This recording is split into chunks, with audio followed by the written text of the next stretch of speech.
Felipe Muñoz, el director regional para Antioquia de Colfecar. Director, bienvenido, buenos días, ¿cómo está? Felipe y a toda la mesa, muy buenos días, muchas gracias por este espacio. Siempre tengo mucho cariño por esta mesa que en diferentes momentos de mi vida me ha recibido. Muchas gracias por este espacio, Felipe. Con ATC vino usted pues cientos de veces en muchas oportunidades, además una excelente fuente porque es un conocedor al dedillo, al detalle de la realidad del transporte de carga en Antioquia y en Colombia. Una punta del iceberg muy complicada, director, la semana pasada con el caso del Bajo Cauca, los bloqueos 4 días, una negociación, reapertura en un momento, pero luego cierre, saqueo a los vehículos, pero digo punta del iceberg porque debajo de esa punta hay una gran pirámide, un bloque de hielo enorme que le pesa al transporte de carga. ¿Cómo está hoy la situación y cómo va este 2022 para ustedes? Hombre, Felipe, desafortunadamente lo que pasó en el Bajo Cauca este fin de semana es una de las preocupaciones que tenemos a nivel país de lo que puede pasar. Vimos una reacción muy lenta de parte del gobierno nacional. Recuerden ustedes que los bloqueos en el Bajo Cauca empezaron el miércoles 21 a las 12 del día. Los saqueos empiezan el viernes 23. ¿En qué momento empiezan los saqueos? Cuando ya la gente se siente a sus anchas por la falta de presencia e intervención del gobierno nacional, porque en el lugar estaba nuestro Ejército Nacional haciendo custodia de los vehículos, pero cada una de las fuerzas tiene unas obligaciones dentro de su institucionalidad y la gente se sintió a las anchas para empezar el saqueo. Y aún así, siendo la situación del saqueo en la mañana del viernes, el ministro de Defensa el viernes en la tarde acá en Medellín dice que va a seguir explorando el diálogo cuando ya hay violaciones al Código Penal. O sea, claras, tácitas, o sea, no había lugar a duda de que nos estaban teniendo retenidos los vehículos y estábamos siendo víctimas de saqueo. ¿Por qué nos preocupa esto en el ámbito nacional? Porque es el mensaje que se envió. El mensaje que se envió es que tienes a un usuario de la vía, no vamos a hablar solo de los transportadores porque ahí quedaron transportadores de carga, las personas que iban pasando en sus vehículos, los buses de pasajeros, quedaron retenidos y fueron utilizados de moneda de cambio para las pretensiones de las comunidades. ¿Esto hasta dónde? Y inclusive hubo es decir, una ahí se víctima. pudo configurar una retención ilegal o incluso un secuestro de población. Un abogado te dirá que es un hecho fortuito y que no se puede decir que hubo un secuestro, pero si tú analizas la definición de secuestro y secuestro extorsivo en el Código Penal, a ti te están reteniendo en contra de tu voluntad y están pidiendo algo por esa retención. Ya que tú lo metas como un hecho fortuito, bueno, una leguleyada interesante de revisar, pero pasó. Y no fue uno o dos, fueron desde el 21 hasta el 25.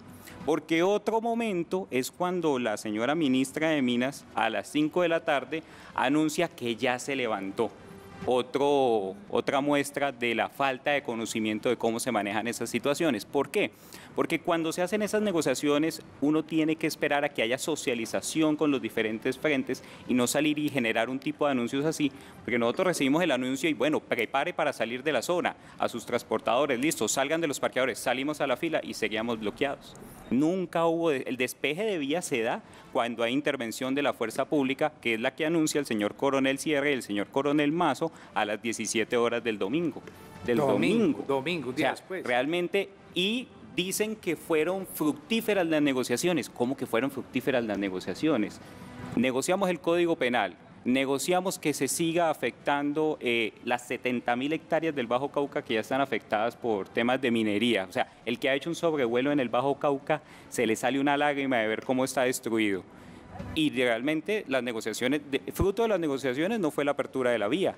La apertura de la vía fue fruto de la intervención de la fuerza pública, de nuestro Ejército Nacional y de la policía. ¿Intervención tardía? ¿Esa de la fuerza pública? La de la fuerza pública no. La intervención tardía fue la del gobierno, porque es que tiene que existir, y esto es lo que nos debe llevar en el contexto nacional, tenemos que tener un protocolo claro para actuar, porque es que esto ocurrió en el Bajo Cauca y fue muy grande y lo vimos acá, pero todos los días ocurre. Ayer teníamos otra en San Onofre, todos los días ocurre en el país una o dos, tenemos que tener un protocolo claro en el cual se hagan cierres en las vías, se desvíe el tráfico, se evacúe el tráfico y una intervención del Ministerio del Interior, que es el que entra a dialogar con las comunidades, a mirar cómo vamos a solucionar el tema por la vía del diálogo. No estamos diciendo que el primer paso debe ser intervención con la fuerza pública, pero llegar al territorio de inmediato, tocar el tema de inmediato, tratarlo. No hay una opción como tal. No me pueden tener a la gente retenida para utilizarme la moneda de cambio. ¿En qué mensaje le estamos enviando a las comunidades si esa es la manera de reclamar las necesidades que son muy profundas y que no vamos a decir que no son de interés, son importantes? Pero si eso es lo que le estamos diciendo, se nos viene un año muy complicado en materia de protestas. Director, ¿cree usted entonces que además de que fue tardía esa intervención, faltó contundencia? Porque pues con este precedente muchas comunidades lamentablemente podrán pensar que esas son las vías en las cuales van a ser escuchados. Muestra de ello es que se negoció, pero las comunidades de otro sector de esa misma protesta no estuvieron de acuerdo y siguieron protestando pese al tema. Entonces esto va a ser una bola de nieve que consideramos que requiere de un protocolo claro desde el Gobierno Nacional, que incluya en primera instancia el Ministerio del Interior con un equipo en terreno que pueda de inmediato apoyar a las alcaldías, porque el primero que llegó a tratar de solucionar el tema fue el señor alcalde de Cáceres con su equipo, pero hombre, necesita un apoyo, un tema pues más robusto para solucionar pues problemáticas que son de orden nacional. Entonces tiene que haber un equipo que incluya Ministerio de Hacienda con el gobierno local y por última instancia la fuerza pública, pero esto no nos puede volver un tema de 5 días para solucionarlo, tiene que ser un tema de horas. Los sistemas viales del país son así como el sistema de sanguíneo del cuerpo, de la misma manera ocurre y a medida que tú lo vas constriñendo, que tú lo vas, generas afectaciones muy grandes para todo el país. Director, como lo decía Felipe al iniciar esta conversación, esa fue la punta del iceberg, porque sí, debajo de todo eso hay una problemática que han venido enfrentando los transportadores de carga, no solo por esos bloqueos, también temporada de lluvias, tenemos muchas complejidades, el asunto de los peajes. Cuéntenos un poco del panorama del sector con el cual se encuentra en Confecar. Bueno, el panorama genera preocupación. Como ustedes lo dicen, esto es solamente la punta de iceberg de muchos problemas. Los costos del transporte para el mes de agosto subieron 10.9%. Estamos en vilo con el tema del combustible y el tema de las vías pues tampoco nos ayuda. Y el invierno. Y el invierno que va conllevando uno con otro. Nosotros tenemos un mapa en el cual encontramos en el departamento 27 puntos críticos en vías nacionales, pero ojo, esos 27 desafortunadamente no son ni el 10% de las novedades. En la Asamblea de Antioquia se hizo una presentación de parte de la Gobernación en la cual hablaban de 812 puntos críticos solo en el departamento. Claro. Solo en el departamento. Todo eso genera deficiencias en la logística, problemas de seguridad vial. Hoy en día un transportador en una ruta, vamos a hablarle de un carro particular para que toda la audiencia lo entienda. Medellín-Cali, normalmente deben ser 8, 9 horas. Actualmente, en un vehículo particular, Medellín-Cali, 14 horas. Ahora imagínese no me digan usted, uno de carga. Ahora imagínese en uno de carga a Buenaventura, que todavía nos falta un kilometraje de Cali a Buenaventura. ¿Cuántos están tardando, director? 22, de Medellín al 22 puerto. Horas, 20 a 22 horas. No. Pero entonces nos rasgamos las vestiduras con el tema de la seguridad vial y no analizamos como un todo. Entonces vamos analizando por pedacitos. Entonces cada concesión analiza su pedacito y yo tengo tantos para y sigas. Y luego yo tengo otros tantos para y sigas. Pero es que la vía por acá está cerrada. Hay que analizar como un todo cada una de las vías y su conectividad para mirar las horas de conducción que tienen cada uno de los conductores de servicio público, llámese transporte de carga pasajeros. Entonces, todo esto hay que analizarlo. Antes de su pregunta, director, esta herramienta que ya van a ver los televidentes, ¿esto es qué? ¿Este mapa para qué sirve? Yo veo aquí marcado, a ver, vamos a marcar cualquier punto. ¿Esto es qué? Esto es Occidente, esto es Dabeiba. Bueno, se despliega una información que dice la concesión Autopistas de Urabá reporta paso a carril en el punto de referencia 104 de la 6002 por obras. Bueno, es un mapa que muestra, aquí me fui a otro sitio, dice paso a carril, punto de referencia 63800 de la 2510, sector Santa Rosa de Osos, paso a carril. ¿Esta herramienta para qué sirve? ¿Qué tienen aquí ustedes? Ese es un compilado de las novedades en el departamento de Antioquia en ese momento, de las rutas que ingresan y salen de Antioquia. Si puedes acercarlo un poco más, se van a identificar, por ejemplo, el punto rojo en la parte de Santa Bárbara. Ese punto rojo es donde está el cierre total de Santa Bárbara. ¿Sí? Ahí está. Pero cierre total dice la pintada primavera en el kilómetro 17. Mira a la izquierda de ese punto rojo, ese es el suroeste antioqueño. Todo esto. Todo eso es el suroeste antioqueño y estamos hablando solo de lo principal. O sea, ahí estamos hablando solo de lo principal. Entonces, o sea, el tema es bastante crítico y preocupante. ¿Cómo hacemos para llegar y salir del sur o del país con esta situación en la que estamos? Es ahí donde tenemos 20 horas de tránsito hacia Buenaventura. Doctor Felipe, yo creo que vamos a poner los puntos sobre las IES. Yo creo que usted es muy diplomático con lo que pasó este fin de semana. O sea, yo vi que usted ahora habló con el comandante de la policía, pero lo que pasó este fin de semana no tiene antecedentes. Habían hechos aislados cuando un carro se volcaba y se robaban, porque es la palabra, la mercadería y mercancías que había. Pero lo que vimos este fin de semana es impresionante. Es como las comunidades, como la gente, usted vio las imágenes, rompían Felipe 1 y Felipe 2, las carpas, se subían sobre los carros, se subían sobre los carros, rompían la carpa, entraban y empezaban a tirar sin saber incluso qué había ahí. El desespero de los conductores. Claro, pero la pregunta es esta, o sea, usted dice que la policía y el ejército no tienen nada que ver. A mí me da pena con usted, pero si hubiera habido ahí ejército acompañando, eso que estamos viendo ahí no hubiera pasado. Vimos en las redes, Felipe, cómo incluso camioneros asociados suyos tuvieron que pasar por encima de motocicletas para huir de ese saqueo. Ese saqueo es un delito. Arriesgando la vida por demás el conductor. Felipe, porque si eso se constituye en un modus operandi tradicional, exacto. Felipe, lo que estamos a puertas, esto es un vandalismo generalizado en las carreteras de Colombia. ¿Cómo se evita? Presencia del ejército. ¿Cómo se evita? Caravanas. ¿Cómo se evita? Policía. ¿Cómo se evita? Drones. ¿Cómo se evita? Acompañamiento. Helicópteros. Felipe, hay que decir las cosas como son. Evidentemente hay un tema político que tendrá que sentarse el ministro a hablar con las comunidades, tema minería, tema tal, pero el tema de acompañamiento lo estamos viendo desde este Consejo de Relación toda la vida. Aquí nos falta fuerza pública para garantizar el transporte. Eso hay que decirlo. Eso es un punto, pero vamos a tratar de ponerlo en el sentido de la justicia, porque yo lo he vivido en la carretera. Tuve la ventaja y la gloria de que trabajé 5 años en esa carretera y he vivido en carne propia los saqueos. Y los saqueos son muy organizados, demasiado organizados, más organizados de lo que usted y yo pensaríamos que son. ¿Quién creyera? Uno no... Vea, van acompañados de personas, manifiestan ser abogados, que tienen claridad en qué puede y qué no puede hacer cada uno de los miembros de la fuerza pública. Con toda claridad le dicen, usted no lo puede retener porque su mandato constitucional no le permite. Ellos tienen la forma de bloquear el accionar del ejército, que es el que está en esa zona. En el Bajo Cauca, la policía mantiene unos puntos estratégicos. Pero yo no entiendo, mira lo que estamos viendo. Es decir, eso no es tan espontáneo, Felipe, como parece. Un policía sí, por eso. Pero para una intervención efectiva de la policía en esa zona, se requeriría de que en esa zona hubiese de manera permanente una unidad del SMAT.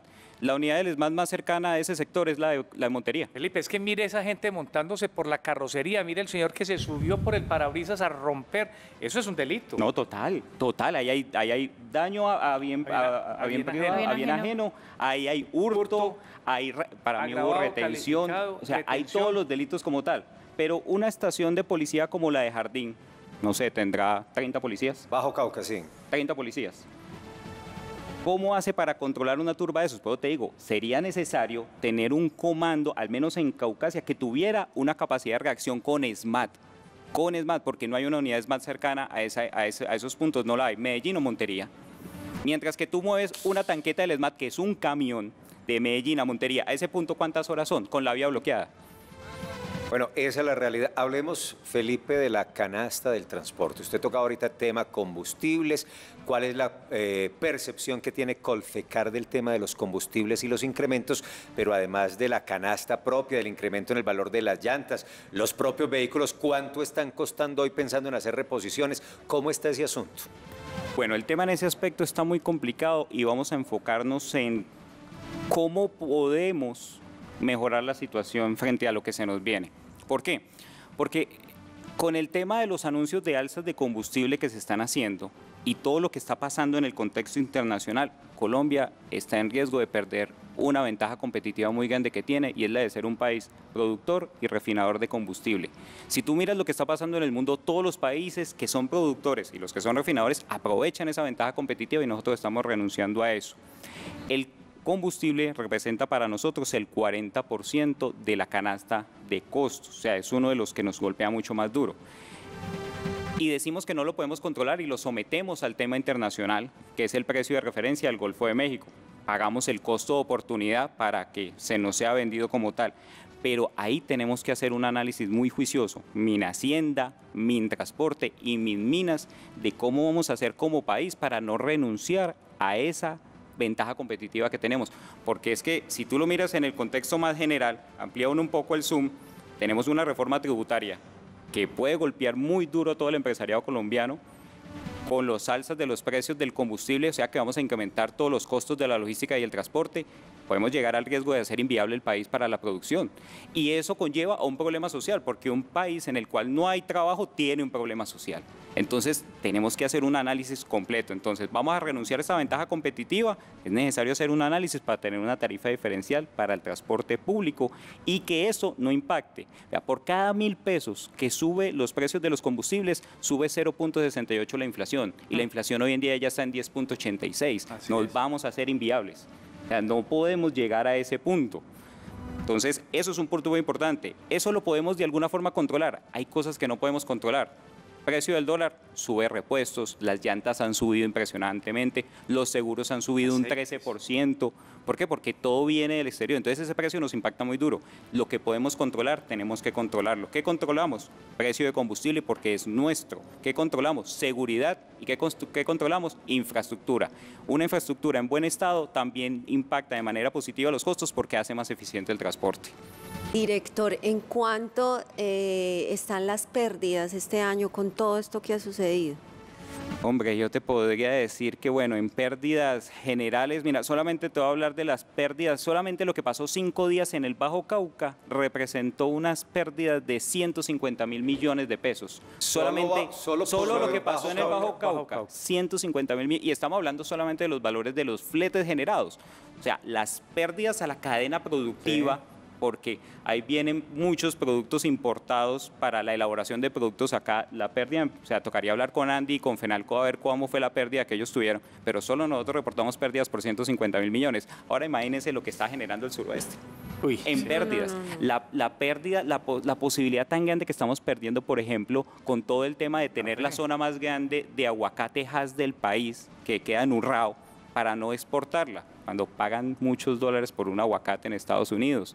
La pérdida que tiene el sector lechero en el norte de Antioquia, siendo la mayor zona lechera del país. Están bravísimos también, ahí nos han citado, nos han mandado videos, los transportadores, entonces, bravísimos están. Entonces, tenemos una reunión con el gobernador el día viernes, esperamos tratar todos estos temas, el gobernador ha sido muy receptivo a todas estas situaciones y esperamos empezar a ver cómo Antioquia se hace más competitiva desde su infraestructura, porque sí es muy importante analizarlo desde ese punto para poder superar las situaciones que nos vienen. Director, lo último por ahora, porque si aquí nos pudiéramos quedar analizando subregión por subregión y no paramos.